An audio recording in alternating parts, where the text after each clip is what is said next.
Hello सम्पूर्ण मित्रहरू भनिन्छ खुसी त्यहाँनिर खोज्नु जहाँनिर खुसी पाउँछ र यस्तै खुसी खोज्ने क्रममा यो सानो एउटा नानीको लागि हैन स्कुलमा लाने प्रोजेक्ट तयार गरिदिएको थिएँ।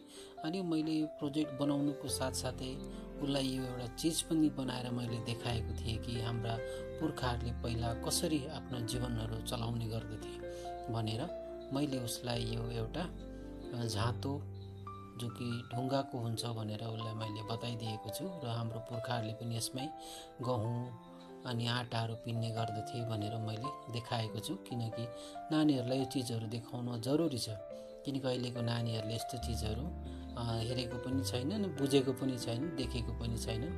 र साथसाथै मैले एउटा फ्रेम साथै एउटा पेन स्ट्यान्ड पनि बनाइदिएँ, किनकि छुट्टीको दौरानमा बनाएर अब स्कुल लाग्छ र उहाँलाई मैले मेरो सानो आफ्नो पनि टाइम पास हुने र उसको पनि काम बनिने भनेर बनाइदिएको थिएँ।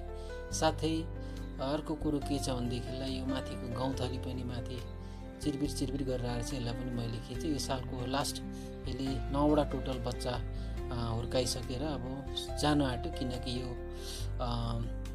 वसन्त पञ्चमीमा आएको थियो।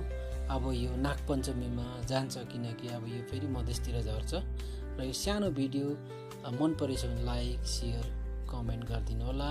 So thank you, good by, have a nice day.